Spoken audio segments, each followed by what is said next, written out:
Welcome to the Howell Business Beat, where we delve deep into the dynamic world of entrepreneurship, innovation, workforce, talent, economic development, and more, bringing you the latest insights and strategies to thrive in today's competitive business landscape. Joining us today, we're interviewing industry leaders and exploring trends that shape the future of commerce. Today, we are joined by Dwight Eberts, owner of Coaching 122, to discuss business leadership, balance, and success. I'm also joined by my co-host, Dianne Samples. Hello, everyone. This is going to be an intriguing conversation. We're excited. It's a new word. I was throwing out intriguing. That was going to be our new word. Well, we're rolling with it. Thank you, Dwight, so much for joining us today. We're ecstatic to have you virtually joined our show. And I want to give you an opportunity to just introduce yourself, share a little bit about your background, what it is you do, your career journey. Sure. Well, thank you, Janelle and Dianne. It's a pleasure to be here. Thanks for having me on. My name is Dwight Eberts. I am the owner of Coaching 122. And my journey actually was in the business world for a little over 20 years. I had a partner that he and I started an insurance marketing business in 1999 and developed it, sold it in 2015. We had about 65 employees at the time. And it was a great journey, but I learned a lot of things through some of the experiences that I made, maybe some decisions that I made that weren't the best. But along those lines, about halfway through, I found myself having a hard time keeping up with the pace of life and the commitments. So I actually sought a business coach in 2011 that really helped me in my journey, my path in business, but also with life. And so from that point on, I was always a believer in coaching. And when I got out of the business in 2020, my next venture was an easy one to step into coaching, just because of the passion that I have to walk alongside people and meet them kind of where I was in my own path and journey. So that's interesting.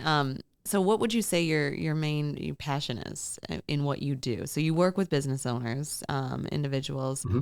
and what was that driving force? I know you mentioned a couple things in your experiences along the way that kind of made you realize that this is the direction you wanted to go in. So I don't know how much you're willing to share or expand on that, but I think it would be interesting. Sure. So I think the biggest thing that I would say is that for the most part, even though I even had a business partner, I felt alone. And I wasn't sure who and how I could get help and assistance, because I think for the most part, we are taught to be independent and to be self-taught and to take care of problems and issues ourselves. And I have found, and a lot of the clients that I had in business were business owners themselves, small business owners. And almost just every single person that I met with, they always felt like they were isolated on an island.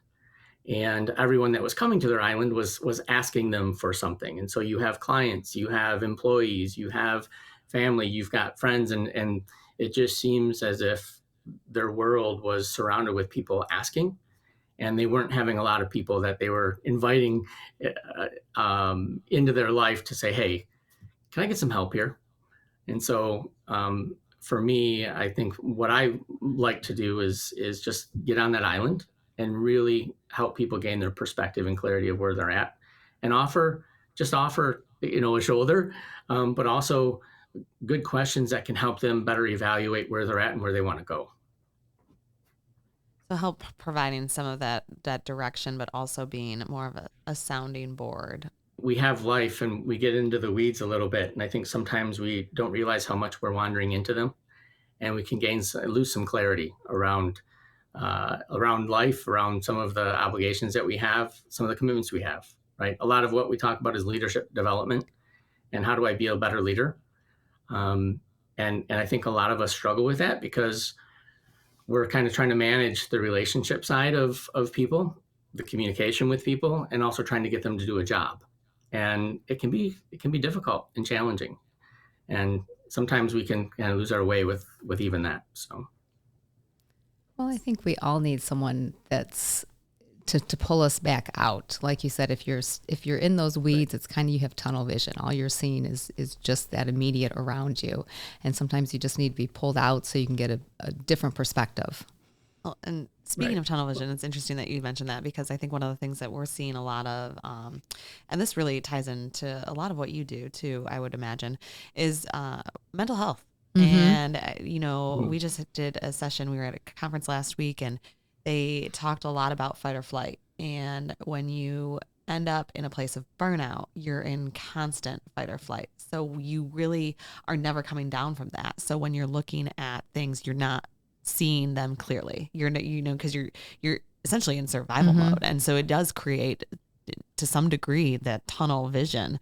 And so how do you get to a place where you're not operating in that? And, what are some of the, I guess, tips or tricks that you could offer? Because I'm sure you see that a lot, especially dealing with small business owners or clients, and in today's business climate as well. So I think the first step is just to take a pause. I think when people have burnout, they're either running on empty or they're trying to do too much and there's not enough time. And so oftentimes it's really just taking a pause and recentering on what's important, what's going on, what's causing the burnout. Because oftentimes I think that what we do a really good job of is treating symptoms, but we don't get down to the root of what's really going on. And so when people say they're burned out, the question is well, what's burning you out, right? And oftentimes it takes us a little while to actually get to what it is. We might say, well, I'm too busy at work, or there's just so much going on, and so we're a little bit scattered. And oftentimes there's 2 or 3 things that we can identify if once we get kind of, like we said, through those weeds, or once we gain some perspective and clarity, we can see as to what the actual problem is, not just the symptoms that are causing the burnout. And so, taking that step allows people then to be able to take action steps and take control over the decisions that they make. Because oftentimes when people are in burnout, they usually feel like they're lacking control. So either their calendars controlling them, their schedules controlling them, or they feel that their circumstances are bigger than them. Then they're in that burnout, the fight or flight, because they're constantly in a battle. And so taking a step off of the field, if you will, to kind of see and observe things, I think is really helpful in that first step. Do you find that I'll lump myself in that category. There seems to be so many people who maybe always feel like they're in fight or flight. So they don't even realize that there's something other than that feeling. Like that's just become such a normal state of existence. Yeah, I think it's common. I think that, in our culture and our society, we're taught that we need to do more. We need to constantly be either distracted or focused on something, and then we got to move on to the next and the next and the next, right? I think it's portrayed even in, I talk to families all the time with kids. They're running everywhere, doing everything, and they're going a little bit chaotic. And so, I think without intention, I think sometimes we can just lead ourselves down to that path where, again, I think that fight or flight comes in because we're not in control. And so we feel that loss of control, but we're not taking the time to just take a few minutes to talk through what it is that we're struggling with, or how to slow ourselves down, right? Because we're almost taught that we're not supposed to slow down. My best analogy for that, though, is I was just talking actually to my daughter the other day, because we were talking about taking time and slow down because she wants to go with certain things. And I said, but it's no different from natural pattern of our own personal behavior with rest. If we just wanted to go and we tried to stay awake 24 hours a day constantly, and we never took that rest, we'd burn out in 2-3 days. We have to get some sleep. We have to take that respite. And so I think that pertains to physically. We can't constantly work the same muscle over and over and over again. We got to take that break to build that up, right? I don't think it's dissimilar to our actions, to our minds, because a lot of the issues and challenges that we have is all in our mind. And so what are we doing to be intentional about taking a break, getting some of that rest? Well, referencing the conference that we were just at, it's they were talking about giving yourself permission to do nothing, to absolutely do nothing. Just take a complete pause and just stare up at the clouds and just lose yourself. Right.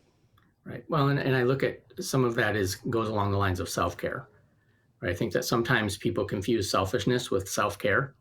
And I think it's critical and important that people take time for themselves so that they can be better for others. And You have in to the fill end, that cup. Yep. right, right. And so, I think that even people that have pursued coaching with me, they found that that's a form of self-care that they receive, and not necessarily because I'm the best coach in the world, but they're just taking the intentional time to take a step back and take a pause and analyze things. So, Absolutely. And that is so important. And we've talked about that. I think we all know that. I think what the challenge is actually doing it, right? right. And taking that step. Um, what I wanted to touch on a little bit too, because I think you work a lot with leaders. And so what are some characteristics of good leaders? And we're talking a lot about burnout and, how do they maintain a healthy balance in investing in people and their work that they do? Yeah. So John Maxwell has a quote. I'm going to probably paraphrase it here, but it goes along the lines with leadership is nothing more than influence. And so I think first of all, the reality is that when we talk about leadership, I think that we all are leaders, regardless of what our physical role is. We all are leaders because we're always influencing people all of the time. And so for me, when I see the best characteristics that I see in leaders are people that are always trying to empower others to be better and to grow. Sometimes that's through um, uh, providing leadership in the manner that they show by example, right? Leaders that are constantly and continuing to grow and to work not only on themselves but becoming better leaders, becoming better people, becoming just better, show and demonstrate a way to do things. One of the things that probably in my, I don't know, 20 or so years of managing people, leading people, the the best compliment that I ever received when someone said that they would run through a wall. And so when I look at what is the characteristic that this person saw in me that had him compelled to say that, it was because he knew that I was investing in him and his growth and his development. And so I think that, for me, uh, we lead by example, but then we have to pour into those people that we're leading. And again, influencing. One of the best influencers that we had at our old organization, at the organization that I used to be with, was the receptionist. And she embraced the role that she had because she was constantly focused on providing positive influence to those around them. That's amazing. I mean, and how important, impactful that really is. I think that I completely agree with you. One of the things I always like to say is we are all um, leaders within our roles and everything that we do. So I think as an employer, what are some things that you have shared with the people that you work with that are on the leadership side of how to really empower individuals in those roles? So how to really empower your receptionist or your administrative assistant? What does that actually look like? Yeah. So I think part of the struggle I think that I see in a lot of leaders is that we feel responsible for everyone else's well-being. And so we put all of the burden and onus on ourselves to help other people grow and to show them direction. And we want to be visionaries. We want to show them the game plan and all of these things. And I think oftentimes that comes at the price of not getting the individual that you're leading involved. And so for me, it's taking an interest in entering the world of the person that you're leading to better understand what their goals are. What are their aspirations? What are they trying to accomplish in life? What are they trying to accomplish in business? And how is it that you can align what it is the business is trying to accomplish with what they're trying to accomplish? And so if you can partner with the people that you're leading to help them succeed, it ultimately provides you as the leader success. And so for me, the empowerment side is giving them the opportunity to have the power and to control what it is that they're going to do.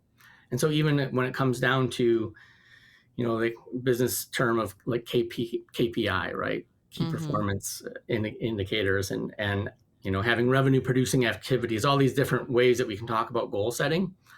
To me, I try to help leaders have the people that they're leading create their goals.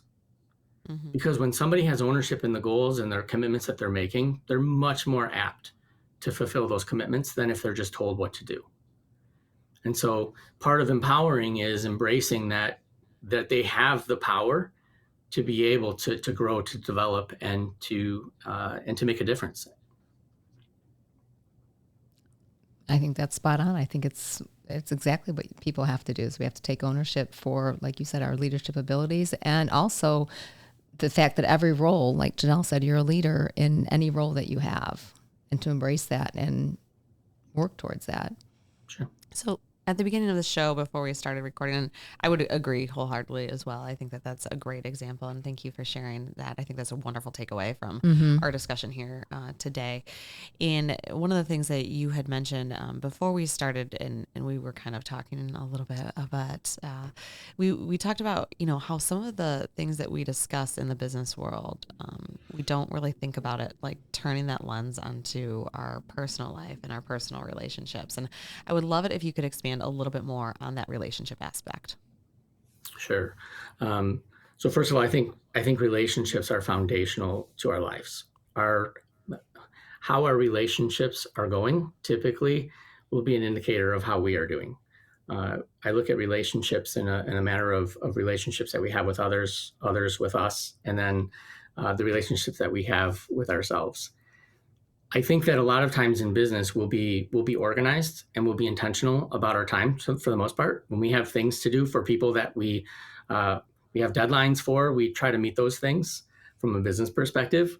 A lot of times, and I love what you said, because a lot of times what people want to do is they want to separate their lives from their businesses. It's impossible. They're integrated, right? And I think that we could do some service to ourselves if we took some of the way that we approach business into our personal lives. And so part of that is what commitments are we making to ourselves and to others that are outside of the business world? And what are some tangible things that we can do? We were talking a little bit about our kids, right? When I look at being a good dad, how can I be more purposeful in being a good dad for my kids? What are some things that I do at business? Well, I have certain deadlines. I have certain goals. I actually create appointments for people, right? And keep those appointments with those people. I have 2 teenage girls. One of the things that's hard to do is get on their calendar. And so I've learned that I need to make appointments with my girls, and keeping those commitments, keeping those appointments with them, it's better for all of us. And so I think that there's all kinds of different ways that we can incorporate not only what we do in life and take it to business, but also from the business side and apply it to our lives as well. Absolutely. I think we forget about that. And I think that I'm glad that you brought that up, because I just think that there are so many takeaways that we can apply to both sides. And it's funny that you mentioned keeping those two separate, right? The work and the life. I do remember my very much younger self being very naive, starting out in this career. I mean, what we do is as chamber professionals, it ties in so closely to your personal life. But I remember drawing that line in the sand. Nope, nope, my personal life is not going to bleed over into my professional life. But why not? I mean, we spend so much time at the office in work, and like one of the best things about working in this industry is the people you meet. It's right. That's probably one of my favorite things, and one of the things that I'm so passionate about, the opportunities to get to know individuals on a more deeper level and to learn from them and learn from each other. And I think that that's been one of the most rewarding pieces of this career, and even other chamber professionals around the state. So there's a lot of things that overlap, and I think to your point, I think that we can really bring those to benefit both aspects, because at the end of the day, you get one life and you got to make the most of it. Well, even when you stop and think of how much identity our careers have, I mean how that defines who we are and what we are, whether that's right or wrong or good or bad, it's true. So, and there really is no more thrilling and important job and just a rewarding job as being a parent. So why don't we treat that the same as we treat our business? Like you said, setting appointments and then keeping those appointments. We wouldn't just cancel an appointment with a client, for unless it was, a very, very good reason. So why do we do that in our personal lives? Why do we put that on the back burner when, again, that's a job we don't get a do-over on. Right. It's a one and done. So why are we not placing the emphasis on our personal lives like we do on our personal or on our professional lives? Right. Well, and that's some of that clarity and perspective, right? I think that sometimes we fail to prioritize what we say is important. Mm-hmm. And I think that, like you had said, what I don't want to do, and I've done this, but what I don't want to do is live with regret.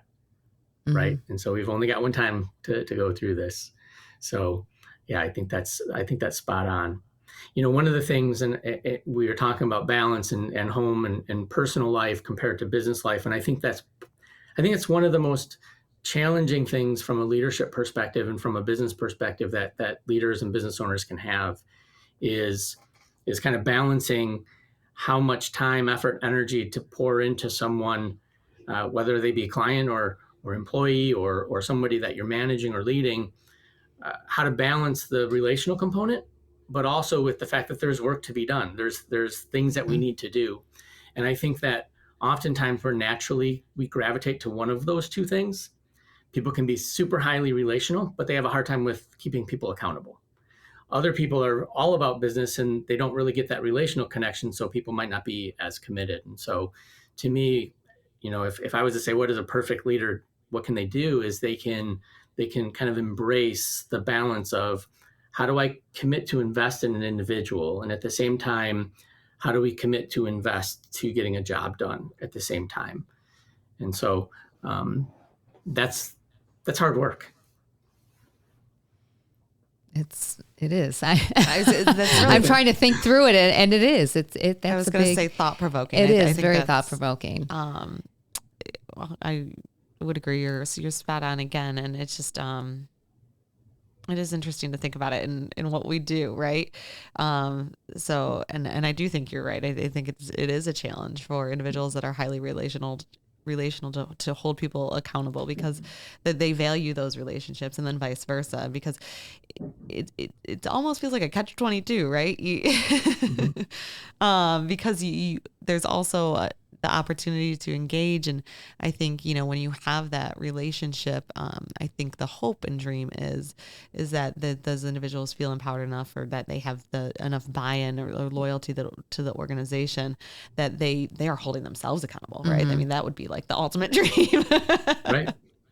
I feel like that's the happy medium. Like, you have accountability and you have relationships on opposite ends of the spectrum. And that happy medium is that we all have that, take ownership of our accountability. Right. Well, and I think that leads to, when we talk about accountability, I think that a lot of times we feel that there's clarity in roles and relationship and what commitments are being made. If we take it to a leader and somebody that's working for that leader, I think oftentimes there can be a lack of clarity in what priority is, and really getting down to being specific as to what's most important. What is my role? What am I to do? And when is this supposed to get done? And when we're vague, oftentimes it means that we have an implied agreement, which means that what the leader thinks is supposed to be done and what the employee thinks is supposed to be done can be two different things. And so managing those expectations is just being more clear about not only what's expected, but, we talk about SMART goals and just getting clarity around, okay, where are we at? Where are we going? And then how do we check in? And so oftentimes we'll have a great annual meeting and we're going to do this and we're going to go do that. And then we just know in 6 weeks it's going to fall flat because we're not actually keeping to the agreement that we set forth. And so that has to work on both sides. The leader has to lead by that example, but then how do we transfer over to the people that are working in that office getting those things done, and we can do all of it together. And that's, to me, when you can do it together, that's when the progress gets made. Mm-hmm. Absolutely. Well, Dwight, it's been an enlightening conversation. I appreciate your time and joining us today, and thank you for sharing the insights. I think we've got some really great takeaways from this episode in particular, so I appreciate you sharing those with us. And of course, we'll include all of your contact information in the show notes, and we look forward to doing more with you. Sounds great. Thanks for having me on. All right. Until next time.